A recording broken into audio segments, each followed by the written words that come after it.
The first American pope in history. We're learning more about who he is and where he stands on the important issues for Catholics. A new WRAL weather alert day. I'm tracking when strong storms could strike with hail and high winds. Then a stop turns deadly. A man is dead after bolting from a traffic stop in Durham. What troopers say he did before a crash and shots ringing out.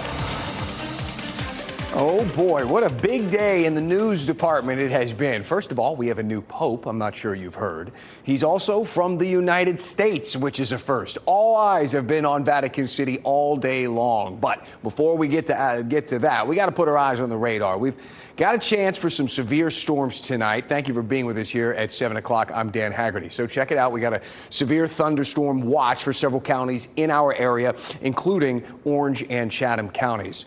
That's why the rest of this evening is a WRAL weather alert day. Let's go to Kat Campbell. These storms can be pretty serious at times. We got some reports of hail in Asheville. Large hail in the Asheville area. We had a couple reports up to golf ball size hail falling within these thunderstorms. All the yellow boxes that you see are severe thunderstorm warnings with hail and damaging wind gusts, the main threats. This line of storms is still well to the west of our viewing area, so let's go ahead and put a storm track on it. It's moving east at about 30 miles per hour. These storms should be in Chapel Hill by about 8:30, Durham 8:37, Cary, Sanford 9:15, South Hill just before 9:30, as well as Holly Springs, and in Raleigh right around 9:30 to that 10 o'clock time frame will be the time that we need to watch. Look at all the hail reports coming out of these storms. We also had a report from Buncombe County of winds gusting to 57 miles per hour. The reason why, it's the western part of our viewing area that's under the severe thunderstorm watch.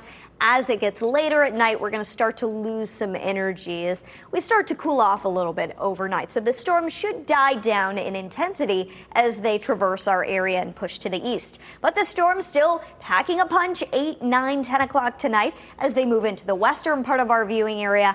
After 10 o'clock, we'll continue to see some storms stick around even overnight, but they would be less likely to be severe after midnight. I'll have a preview of what to expect for Mother's Day weekend coming up. All right, we'll be watching. We'll check back in, Kat. Let's get back to that world-altering news that's been all over your feeds today. The new pope is from the United States. Cardinal Robert Francis Prevost is now Pope Leo XIV. We've heard response from world leaders, religious leaders, and Catholics here in our area.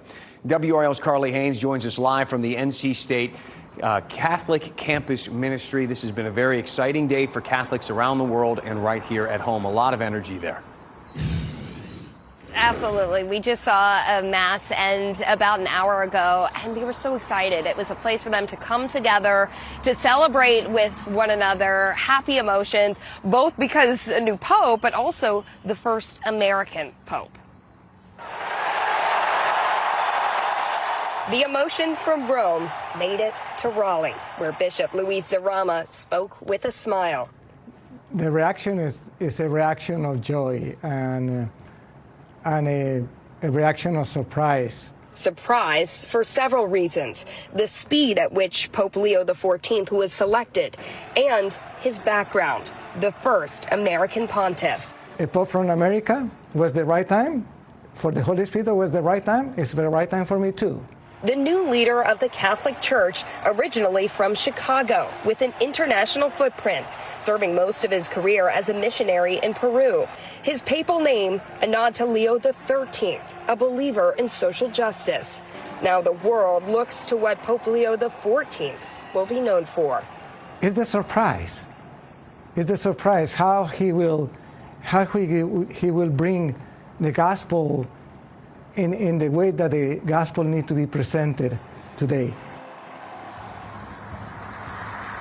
And it's so fresh for everyone because, I mean, they couldn't anticipate how quickly this would come, that selection coming on just the second day of the conclave, Dan. It did happen quickly. A lot of people were remarking on that. Also, NC State Catholic Campus Ministry, they just wrapped up their daily mass about an hour ago. I'm guessing today felt a little bit different. Yeah, they have it every single day, right? But they said that there was something special today. I mean, first of all, in every Catholic Mass, there's a period where they pray for the Pope. Well, unfortunately, they haven't been able to do that since the death of Pope Francis, but they said today they were able to resume that prayer, this time for Pope Leo XIV. So a lot of emotions wrapped up in that as well. Absolutely. All right, Carly, thank you so much. So we know the new Pope's name. We know that he's from the United States, but there is so much more to know about him. Here are a few bullet points for you. So he's 69 years old, which is younger than the last two popes, who were 76 and 78 when they were elected. He grew up in Chicago. He went to the University of Villanova. He's also Peruvian, serving as a missionary, as Carly was mentioning, and eventually an archbishop there. There have been hundreds upon hundreds of conclaves in the history of the papacy. And this one was pretty quick, 4 votes over 2 days. And for some context here, Pope Francis was elected in 5 votes over 2 days. In 2005, Pope Benedict XVI was elected in 4 votes over 2 days. And John Paul II was elected in 8 votes over 3 days back in 1978. The quickest conclave in history was in 1503. Pope Julius II was elected in just 10 hours. So what is next here? Pope Leo XIV, he gets right to work, actually, tomorrow morning. The Vatican spokesman saying that he will lead Mass tomorrow morning at 11 a.m. their time with cardinals in the Sistine Chapel. Then at noon, he will deliver a blessing at St. Peter's Basilica. He will answer some questions from reporters on Monday at the Vatican Auditorium. Our coverage of all of this is just getting started. Coming up, we are talking to a professor of theology at Duke Divinity School. I'll ask him about the significance of electing an American pope, where Pope Leo XIV stands now in the Catholic community, and his connection to Pope Francis. So stick around. That's going to come up in just about 7 minutes.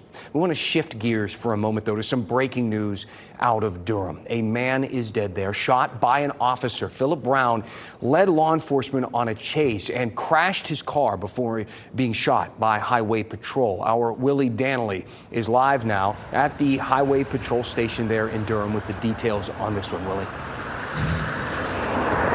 Dan, according to Highway Patrol, the man who was shot today led Highway Patrol on a chase before crashing his car near I-85 and Red Mill Road. Take a look at this video. This is what WRAL's breaking news tracker was able to capture on the ground at that scene. Highway Patrol tell WRAL that the driver of that car, who's been identified as 53-year-old Philip Aiken Brown, was stopped for not displaying his license plate. Brown, who had multiple active orders out for his arrest, gave the trooper fake information before fleeing the scene. Records show Brown had a history of driving infractions. Most were dismissed because he failed to show up in court. After leaving the scene today, Brown led troopers on a chase before losing control of his car and crashing near I-85 and Red Mill Road. Troopers say Brown did not follow orders to show his hands and was holding a dark object when shots were fired. Brown was pronounced dead at the scene shortly after. Right now, the state trooper who fired those shots has been identified as Nolan Neal. He's been placed on administrative duty pending an internal investigation. WRAL has tried to reach out to family members of Brown, hoping to learn more information about who he was and what led up to his shooting and why he fled the scene in the first place. We're going to continue to stay on top of this story. In Durham, Willie Danley, WRAL News. All right, Willie, thank you. Like I said before, it's been a pretty big day in the news, so let's get you caught up. Here are the 5 things you should know right now. A loaded gun was found at Lowe's Grove Middle School in Durham today. A 13-year-old student was taken into custody after the sheriff's office says a resource officer found the gun around lunchtime after some students got into an argument. The school then went on lockdown and parents came by to pick up their kids. A scary moment there. An Asheboro woman is accused of bringing a gun into the legislative building. The building went on lockdown yesterday afternoon. An arrest warrant now says Lorena Allen had the gun in her bag. The General Assembly Police declined to comment any further. There was a fiery crash on I-95 in Cumberland County. It shut down the highway there for hours. Sky 5 over this scene, 11 a.m. today, right near Highway 87. Some video shows what you can see there. That's produce that was spilled on the roadway, blocking all northbound lanes. Those lanes didn't reopen till almost 3 this afternoon. That was quite a mess. A cybersecurity expert is telling WRAL that hackers could continue trying to extort money from people impacted by the PowerSchool data breach. The breach happened late last year. It put students and teacher information at risk. The state says 20 school districts and 50 employees received some threatening emails after this. They did not say which school districts were affected specifically. We know that the FBI, though, is investigating now. Wake County will soon need a new district attorney because this afternoon, Lauren Freeman announced she is not running for re-election. Freeman has spent the last decade as Wake County's DA, more than 30 years in the state court system. Her current term ends December 2026. Our Pope coverage continues in just about 2 minutes. A professor from Duke Divinity School is going to join us live on air. We're talking about where he was when he heard that news, the significance of the Pope being from the United States, and why he chose the name Leo. Stick around after this.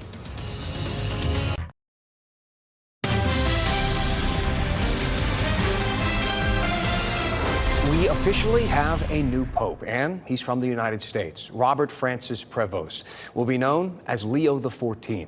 The place he was born, his experience in the church, even that name, Leo, all have significance in what's ahead for the papacy. Here to discuss the ins and outs of all of this is Dr. Peter Casarella, a professor of theology at Duke Divinity School. Thank you so much for joining us tonight. Thanks for having me. Now, let's talk about this for a moment. First, I'd like to start with your response to the news this afternoon. When you saw that white smoke coming out of the Sistine Chapel chimney, give us an idea of where you were and the feelings you were feeling. How did you react?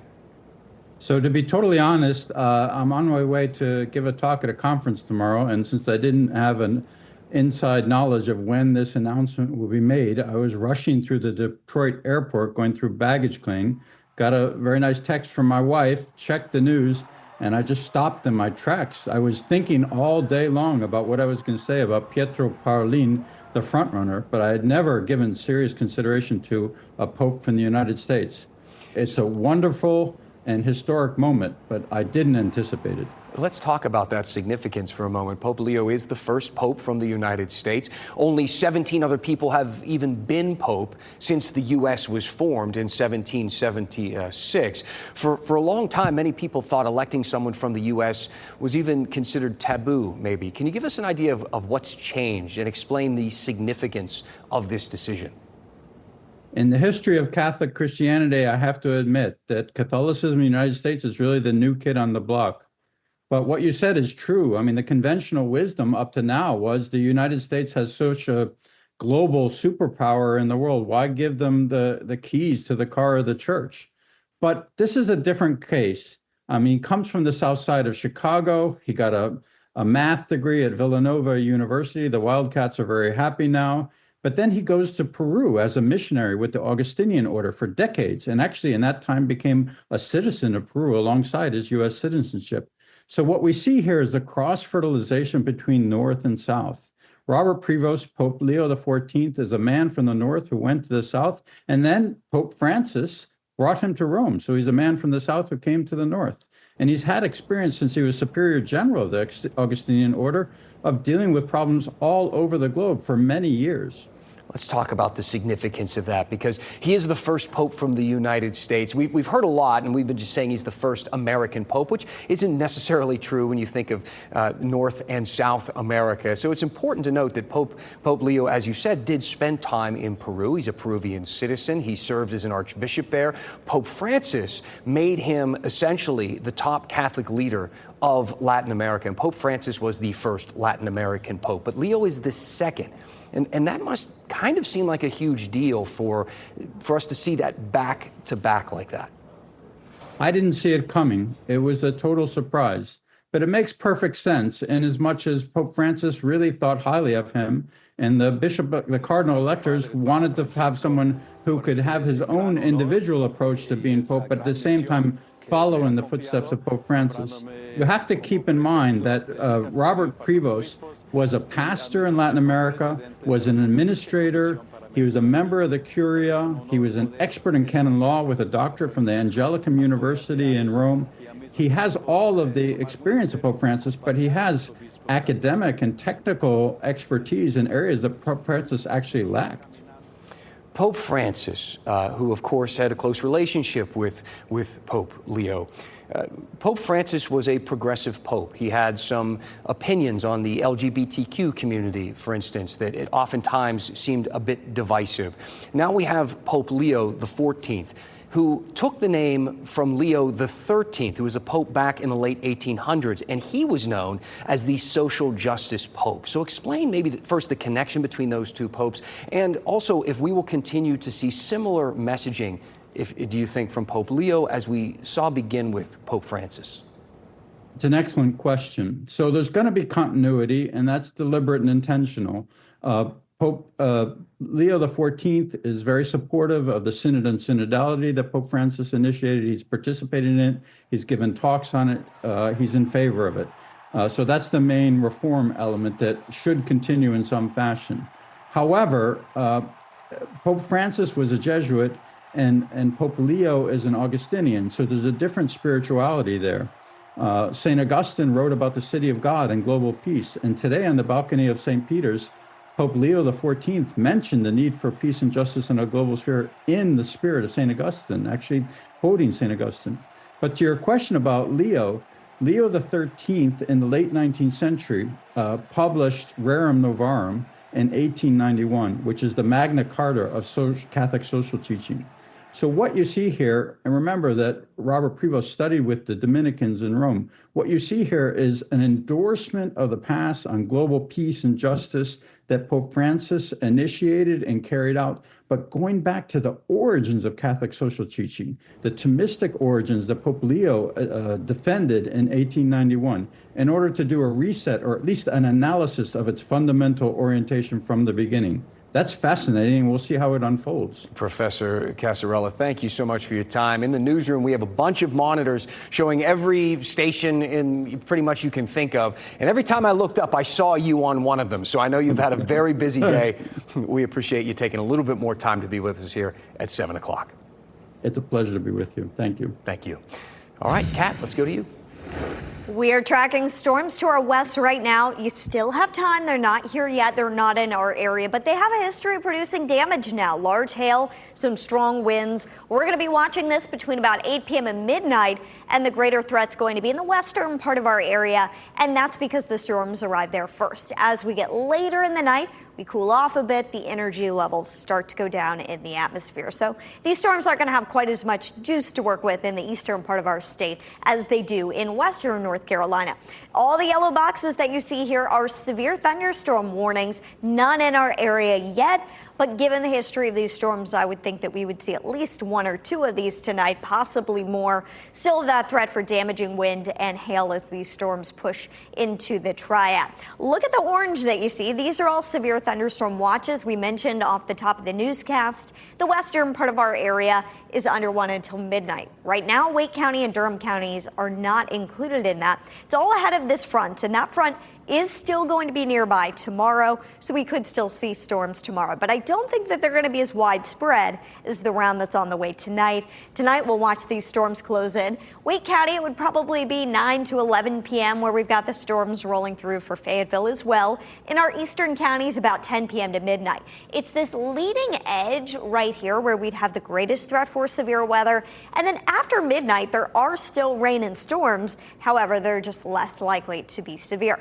Still some of the rain sticking around early tomorrow morning. If you're an early morning riser, a bus driver, some rain still around. Storms at this point look like they would mainly be to our south in the morning. And for the main morning commute, I think that the rain should be south of the triangle. By tomorrow afternoon, we see some of these spotty thunderstorms fire up. It doesn't look like much, but any of these storms could be pretty strong tomorrow afternoon. Taking a live look at Fenton, a beautiful evening outside in Cary right now, 81 degrees. The dew point still in the upper 50s, so it doesn't feel terribly humid and muggy outside. We've got the clouds rolling in now. You kind of saw that in that Cary shot out ahead of these storms that are approaching. Quick heads up for Mother's Day. We told you yesterday that we added rain chances to the southern part of our viewing area. That trend continued today. If anything, the rain shield's getting a little bit closer to the triangle for Sunday. We'll watch that very closely for you. It'll be a cloudy day with highs in the 70s. 76 in Raleigh and Fayetteville, 71 in Wilmington. Our northern counties up toward the Virginia border still likely to be dry, but a lot of clouds around the area for the weekend. We drop down to 73 for the high Saturday, 76 Sunday, Monday and Tuesday. An early heads up. These look like they are going to be soaking wet days, so we'll keep an eye on those forecasts as well. We'll have live coverage once the storms move in, wherever you stream WRAL News Plus. And Dan, I should mention and shout out all the kind viewers who answered our question last night about the train on the Southern Pines, or the Pinehurst camera, I should say. It is a bar. How cool is that? That wasn't one of my guesses, but we have some smart viewers who we are grateful for. Thank you, Kat. One last thing for you tonight. Something's going on with the moon and our area. We got trees from the moon, and now some students want to plant trees on the moon. I'll explain after the break.